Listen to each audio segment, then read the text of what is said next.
Today we're going over my €950 investment into stickers and capsules from the 2021 PGL Stockholm Major. We will look at my positions starting from close to €20 invested, working ourselves up to my favorite Stockholm pick to hold long term and hopefully make amazing profits from. I've prepared the amount of items, the buy-in price, the total value at the buy-in date, the price today, and the total today. Remember, we will calculate things in buff prices, as those are the prices you can realistically get when looking to cash out. At 1k subs, I want to give away a VSM Holo, so if you're interested in that, feel free to comment and subscribe to enter.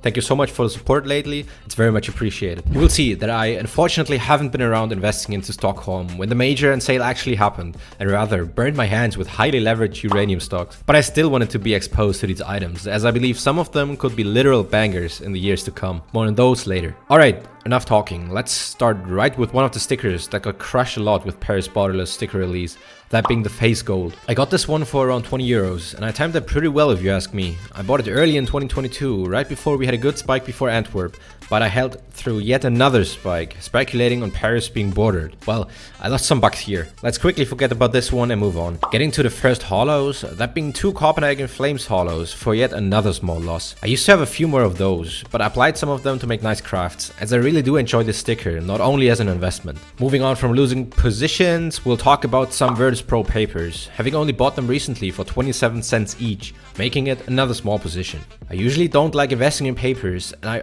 also don't think you should invest in any papers besides maybe mouse and if you select others after Stockholm papers. The main reason here is of course the large supply, and there being a lot of borderless alternatives. With Stockholm supply being comparatively very low, as you saw in my last video, I actually took the chance and increased my Stockholm paper positions a bit more. You will see later that I really do like some of them. Taking another small L here if you consider the small selling fee if I'd be selling today, which I'm of course not. We reached the 1 entropic foil. I don't even remember buying, basically staying even here. I've seen discussions regarding foils going on again.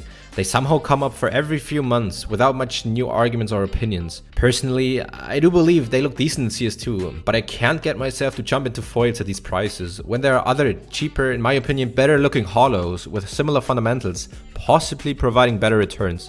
So that makes 4 positions down, and we'll make a small jump to the next papers, that being the entropic papers. I wanted to get clean 100 of them, but then Paris dipped a bit more and I added to my positions there, removing the last buff balance for now. Let's see what the next paycheck brings regarding new pickups. We're also down slightly here, but that doesn't worry me whatsoever. What I'm more worried about is thinking about all the lost profits from investors not paying attention to Tyloo stickers in general. I decided to allocate a lot of funds I had last year towards Antwerp instead of Stockholm, expecting higher returns. As such, I wasn't able to afford going big on Tyloo holos, which I do regret by now, as I believe those stickers could really go places, even though it's relatively expensive already. So I just bought some papers. To be exact, I bought 102 of them for 33 cents. Percentage wise, that's pretty good returns already, as those are setting at 65 cents a piece right now. I'm expecting them to get to about €1 early next year. Let's move on to a recent pickup, that being 49 Sharks Esports holos, for just below €4 a piece. We're currently sitting at a small loss here. However, I feel like the sticker is weirdly underrated and I'm not entirely sure why. I guess I will tell if others start to pay attention to it as well and start to like it as much as I do. I also do have some crafts with their foils, which also look good I think. If you have seen my Paris investment video, you will probably have guessed by now that my biggest position is usually capsules. For Stockholm, I'm most interested in the Contenders capsule, as you probably have already guessed based on my previous picks as well.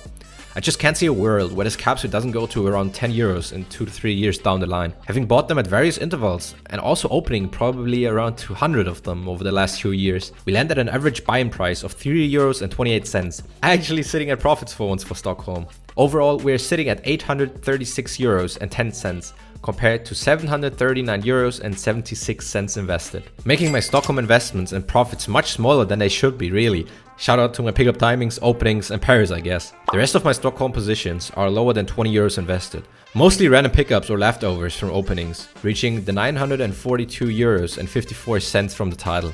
Next up will be likely RMR or Antwerp. If you want to learn about the supply situation for Paris, check out this video. Remember to comment and subscribe to be entered in the giveaway, and thank you so much for watching.